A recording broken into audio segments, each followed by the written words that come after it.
यही कांग्रेस पार्टी है जिसने सिर्फ 2% आबादी वाले सिख समाज से आने वाले मनमोहन सिंह को देश का प्रधानमंत्री बनाया था और बाकी 98% आबादी ने बहुत खुशी के साथ इस फैसले को स्वीकार भी किया था। लेकिन राहुल गांधी अमेरिका जाकर ये सवाल खड़ा कर देते हैं कि क्या भारत में एक सिख को पगड़ी पहनने की आज़ादी दी जाएगी? आखिर आज़ादी रोकी किसने है? रिपोर्ट देखिए।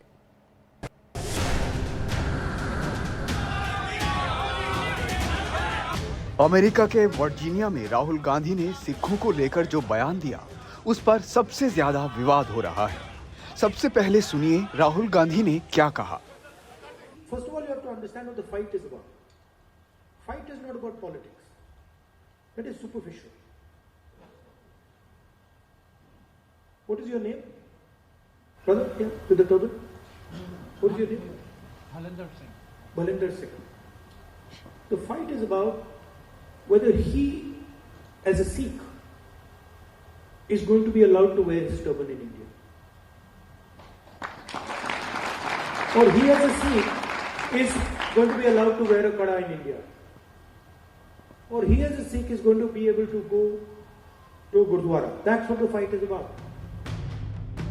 अमेरिका से निकले राहुल गांधी के इस बयान ने तूल पकड़ लिया। बात इतनी दूर तक पहुंची कि कांग्रेस का इतिहास भी बाहर निकल आया। हाई लेवल में कह रहा हूं, चक्रवर्ती क्लास स्टेटमेंट दी जाती है मूर्खता में। तो सवाल ये पूछना चाहिए, राहुल गांधी जी आपने ऐसा बयान दिया, भारत की जनसंख्या कितनी है? 140 करोड़ है। कितने सिख है? कहां रहते हैं? कहां पे आपको किसी सिख कम्युनिटी के मेंबर ने या रिप्रेजेंटेटिव ने कहा कि हमें पगड़ी पहनने में मुश्किलात है? भाई I am a very proud Sikh. मैं पिछले 60 साल से ऊपर से I've been wearing a turban, I've been wearing a kada. I've never come across anyone who said that they have a difficulty in wearing a turban or wearing a kada. So I think this statement I would not attribute to कि उनको समझ में कम है। I mean, it was in his father's time when a pogrom was carried out. 3,000 हमारी community के लोग in cold blood they were killed. In the grandmother's time, दरबार साहब पे हमला हुआ था। तो ये नहीं कि उनको चीज पता नहीं। I thought he was not born and some of the things unfair to target him for what his grandmother did, but the issue is he should be now he is, I mean युवा नेता कहते हैं उनके बारे, but he is not युवा, he is युवा by a very flexible definition. You understand, he is been in politics long enough. Sikh की पगड़ी उतारी जाती थी और कांग्रेस की सरकार के रहते हुए पगड़ी उतारी जाती थी। हर सिख की चेकिंग होती थी और किस प्रकार से दिल्ली के अंदर 3,000 सिखों का कत्लेआम किया, पगड़ियां उतारी, केस काटे, दाढ़ियां काटी, उनके ककार निकाले। विदेश में जाकर वेमिनिस्ट फैलाना, विदेश में जाकर इस प्रकार की बात करना, ये दिखता है कि राहुल गांधी की सोच का। परंतु मेरा राहुल गांधी को चैलेंज है, जो बात वो विदेश में कह रहे हैं सिखों लेकर हिंदुस्तान में कहें और मैं उनके खिलाफ मुकदमा करूंगा, क्योंकि विदेश में जाकर कहने से उनके खिलाफ मुकदमा नहीं बनता। देश में आकर यही बात रिपीट करे ना कि भाजपा ने सिखों की पगड़ियां उतारी या उनके कड़े उतारे, तो मैं उनको वापस ठीक ढंग से कोर्ट के अंदर घसीटूंगा।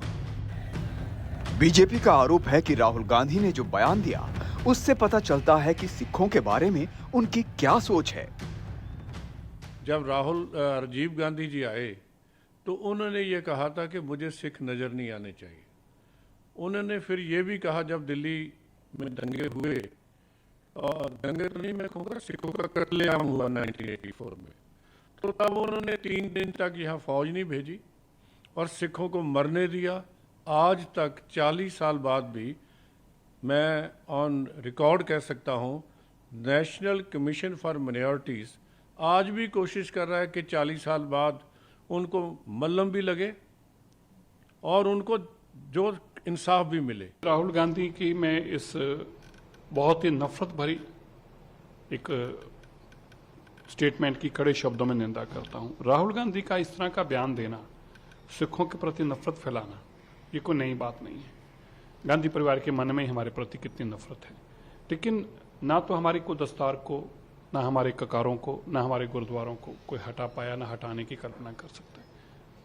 ऐसा सपना अब्दाली ने भी देखा था, औरंगजेब ने भी देखा था, जकरिया खान ने भी देखा था, कांग्रेस ने भी देखा और गोरों ने भी देखा, लेकिन कोई भी इसको साकार ना कर पाया। हम ऐसे सपने देखने वालों को भी नहीं छोड़ते। सिखों को लेकर राहुल गांधी के बयान पर बीजेपी के अलावा गठबंधन के साथी जेडीयू ने भी तीखा हमला किया। इधर भी सरदार हैं, इधर भी सरदार हैं, सबने पगड़ियां पहन रखी हैं और इनके केश काटने का, बाल काटने का काम हुआ था। इनका हत्या हुई थी, इन पर अत्याचार हुए थे, महिलाओं के साथ अपराध सिख बहन बेटियों के साथ हुआ तो कांग्रेस के राजीव गांधी जी के नेतृत्व के अंतर्गत हुआ। राहुल गांधी जी के स्वर्गीय पिता के चलते ही सिखों के बाल काटे गए, हत्याएं की गई और आज कांग्रेस के नेताओं के खिलाफ जुर्म भी साबित हुए हैं। राहुल गांधी जी और पूरी कांग्रेस पार्टी को सिखों से और पूरे देश से माफी मांगनी चाहिए। तो वो अभी सीख रहे हैं, मैच्योरिटी का उनमें अभाव है, परिपक्वता का अभाव है और देश के नेतृत्व करने का सपना देख रहे हैं जो कभी पूरा नहीं होगा। ध्यान देने की बात है कि राहुल गांधी उसी कांग्रेस पार्टी से आते हैं जिसने देश को पहला सिख प्रधानमंत्री दिया और कांग्रेस के इस फैसले का कभी किसी ने विरोध भी नहीं किया।